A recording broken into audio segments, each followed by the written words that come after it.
G'day, ZiggyD here, and welcome to what will be, for many of you guys, a first look at actual gameplay from Borderlands pre-sequel, not the alpha or beta. This is the full version.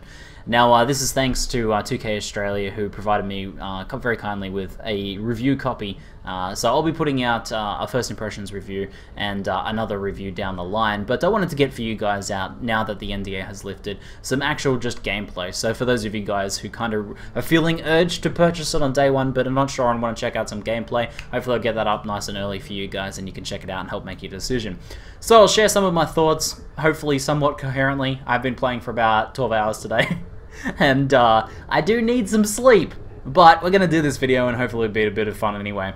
So I'm playing as Nisha. I'm currently level 16. I am on the surface of the moon, as most of this game is set, and that means we have some interesting things to deal with, such as limited oxygen, low gravity, and all sorts of moon creatures and inhabitants, including mostly Australian scavengers. That's pretty much it. In the Borderlands universe, the moon is Australia, and there are some very Australian things in this game. I feel almost at home, but it's even a little bit Australian for me at times.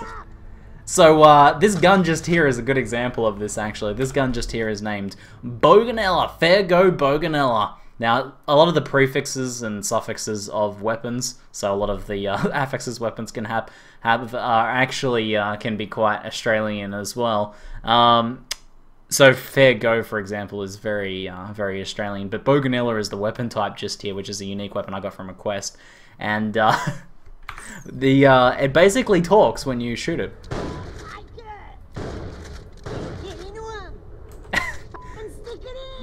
So it's pretty out there. It's pretty bad, right?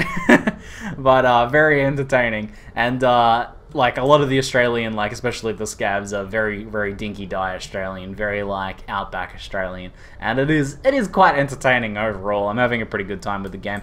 I've only had a few minor frustrations so far with things like you know, getting a bit confused on quests, or being stuck, having to walk a long way and not having transportation.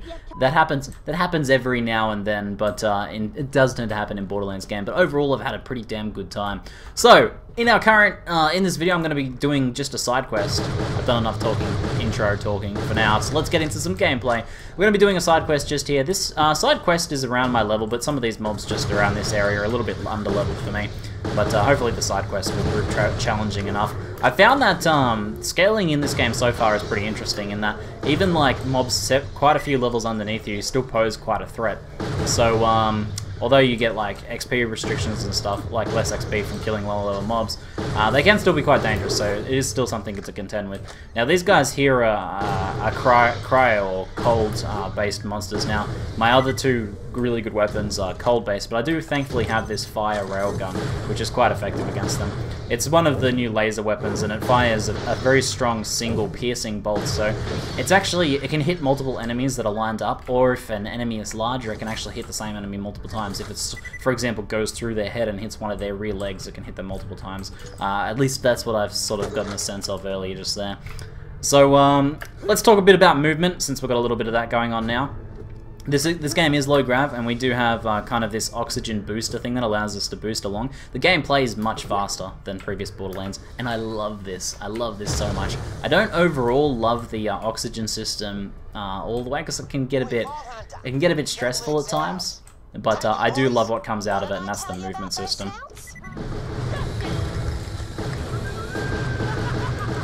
So just there I was using Nisha's special ability, which is essentially an aimbot. It auto-aims for me. If I'm hip-firing, it auto-aims on the mobs.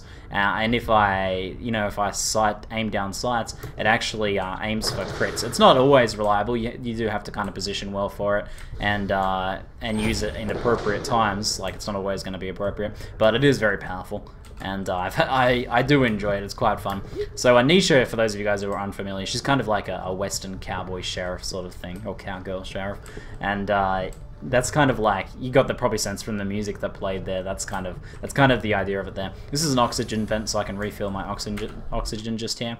So what we're this actual mission, because I don't think I've actually explained this, is we heard a signal beacon distress call came out, and we're going to investigate it. A lot of people on the moon are scavengers, so we're kind of like, yeah, we'll help them if they're alive, but if they're not, we'll scavenge their stuff. So, so it's win-win for us. It's win-win for us. But we'll see what we encounter just here. The signal's coming from whatever remains of that structure up there.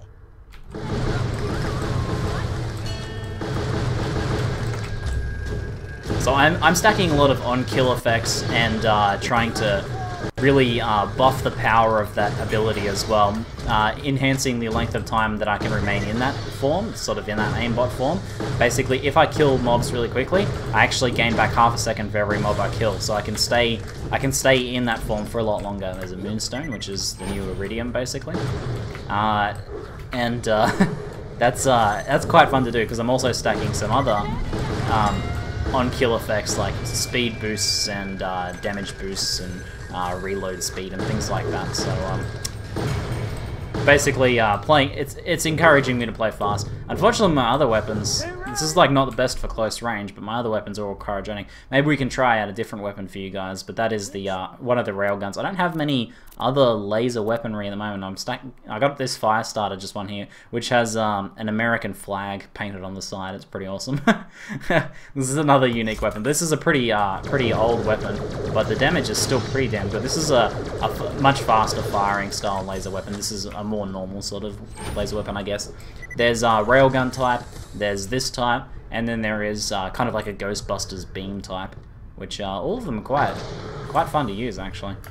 So I use that vent just there, and I can slam back down to speed things up. I can actually deal damage. Yeah, so I got this, where is it? which one is it? It's this one here. This is another unique I picked up earlier. Cathartic Oz Kit. You smelt it, you dealt it. Basically, when I butt slam, which is the slam down ability, which deals damage to mobs around you, and also gets you to the ground quicker, so it speeds things up. I thought, basically. I let out a massive ripper. So, that's pretty bloody awesome. But, let's continue on through here. It sucks that I was hoping that there would be a bit more variety in mobs for you guys, like some scavs and stuff. But it looks like we're facing mostly cryogenic stuff in here. I think I actually need to go back up there, so let's scoot up here. I love this like super American gun that I'm using right here. It's very entertaining. Okay, so this this movement ability just here, so like the ability to boost, can be done after you've already decided a direction. So it's not entirely realistic, but it is very useful. So you can change direction a little bit in midair. But let's say I jump up, I can actually boost backwards. Or I can jump up and boost forwards. Or if I get knocked off a cliff, I can boost forwards and back onto the cliff. And there's a lot you can do here. And it's making me believe that speedrunning on this game is going to be so fun to watch and so fun to play. So I'm really looking forward to seeing the speedrunners get a hold of this game. I think it's going to be really, really top-notch. I think it's going to be much more entertaining than the old ones. So I actually need to figure out a way to get up here. Especially because I wanted to try and keep this video to something like 15 minutes. Maybe around that way? It might be around that way.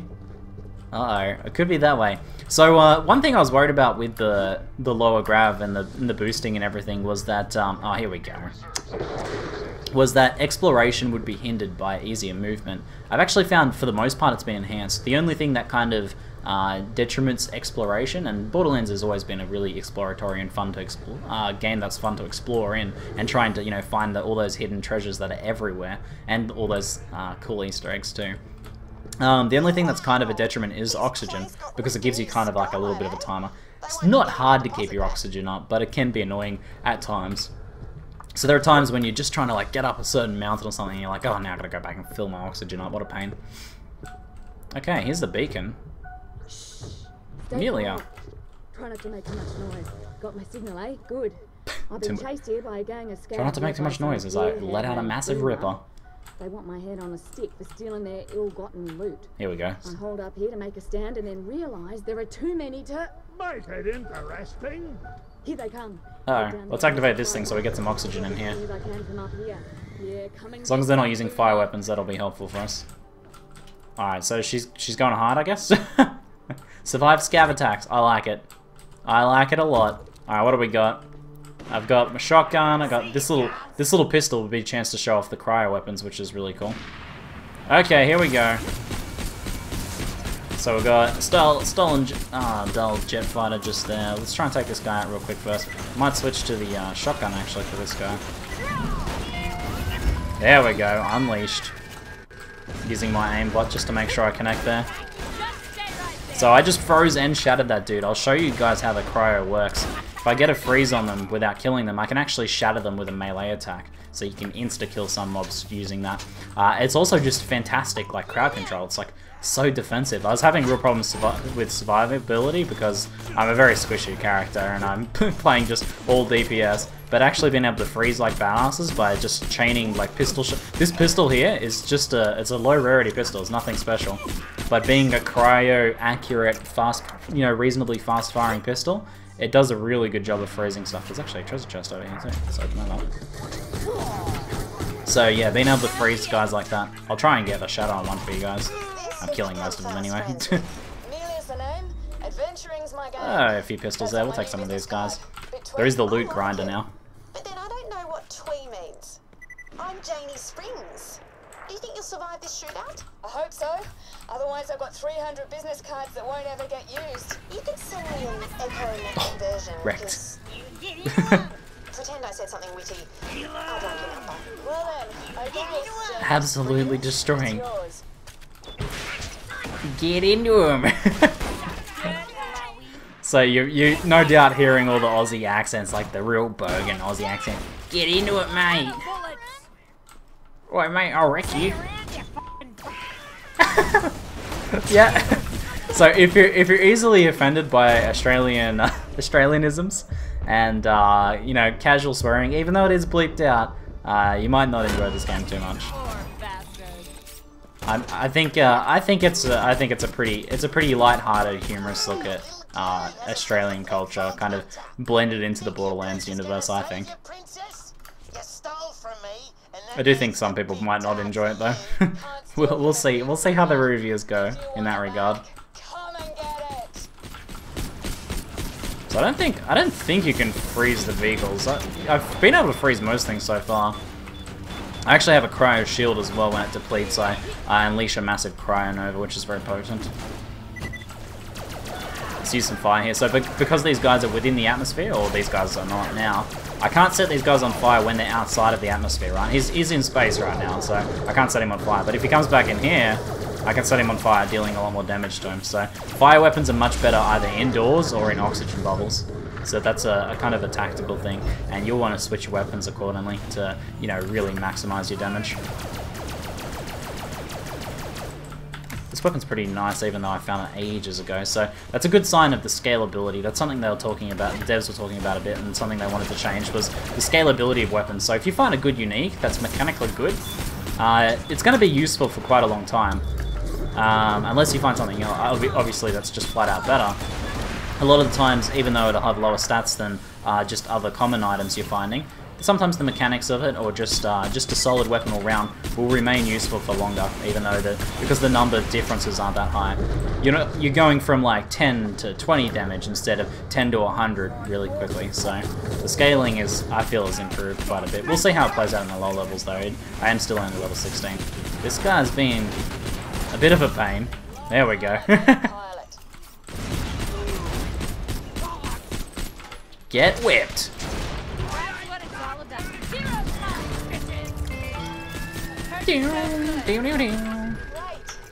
Come back up.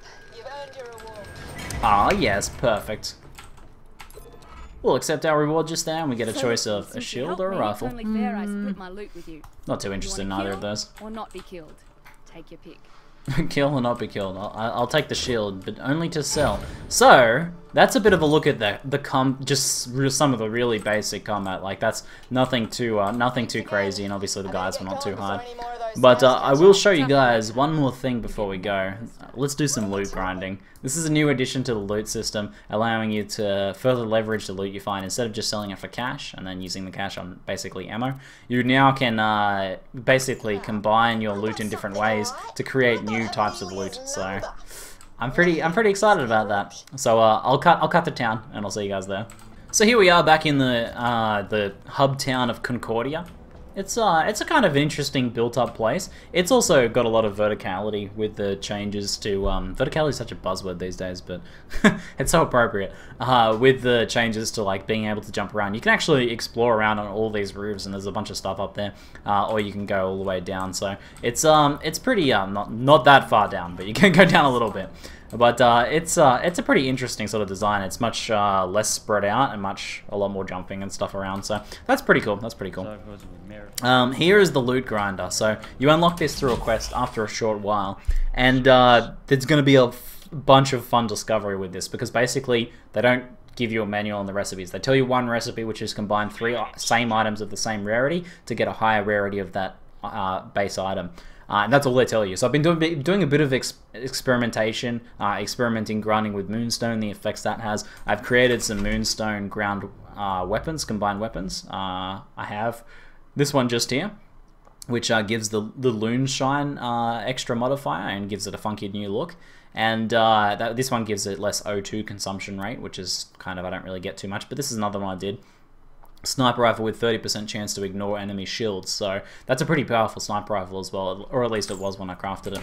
So let's try and craft something here. I've actually saved up 3 blue pistols, so I'm really interested to see what we can make out of this. So let's go this blue pistol here. Let's go this next blue pistol here, and I should have just one more. There we go. So I don't need any of these pistols, but I don't want to sell them just for cash. So I'm going to combine them. Now you can just grind and then kind of play a little bit more RNG, or you can spend some of your hard-earned moonstone to basically guarantee a better craft and give it an extra stat. So I'm going to go for a moonstone craft on this one just here. It's going to cost me 7 moonstone. Grind away. So there's going to be a lot of experimentation trying to find things out here. Okay, 2-for-1 handgun. Consumes 2 ammo per shot. Explodes. It's a tutorial, so it explodes like a grenade. And the Loonshine effect increases grenade damage. So you can get some interesting different build defining things there. This looks like a reasonably powerful handgun. Let's give it a go. I can't really test it on any mobs here, but we can take a look. Damn, it's so funky looking. it did roll with a scope. It's it's got a nice fast fire rate. How is the accuracy? It looks pretty accurate. Not so much for hip firing, but good for aimed firing. All right, this is a pretty cool one. So let's see if there's anything else I can do just here. Oh, I'm so close. Hold on, I have. So which one was the one I just crafted? I just crafted a purple pistol just there. Ooh, I'm very close to 3 purple pistols. I got 2 purple pistols. If I had 3, I would consider crafting up and seeing if you can get a legendary. But oh well, I guess maybe at a later time. But let's try one more here. I'll give you guys one more grind. It's so appropriately named as well because you like grinding out loot. Let's grind some grenades up here, and we'll go for the random. Let's see what we get. We should get a grenade of the next rarity tier that is completely randomized. So we got a sticky thrown sparky grenade. Nothing good for me there, but what I can do is essentially save the 2 blue grenades, or save up blue grenades until I get 3 purples, and then combine the 3 purples and maybe get a legendary grenade. So I'm interested to see how far this extends, and also what some of the other hidden recipes are. So like we can try something like combining. Oh man, let's combine just 3 random weapon, I guess. 3 random weapons of the same rarity tier, though. I've noticed they don't work if you use different rarities. So there's 2 pistols, and that's actually a railgun. So this, I don't know if I want to use my rail. Oh well, let's do it. I'll do it for you guys. Goodbye, railgun. Give us something good, please. Gamble, gamble, gamble. We got another pistol back. So it seems to, if you put 2 pistols in, give you another pistol back. Maybe you can use a 3rd weapon as a wild card there. But we did get a blue pistol back there. It's a scav pistol. Doesn't look too good. But anyway, guys, hopefully you enjoyed this little look at gameplay. As I said, over the coming days, I'll be covering this game a lot on YouTube, and I'll also be live streaming it, and I'll have some first impressions and reviews up as well soon in a bit more detail for you guys. But anyway, that's it for now. I'm ZiggyD, and thanks for watching.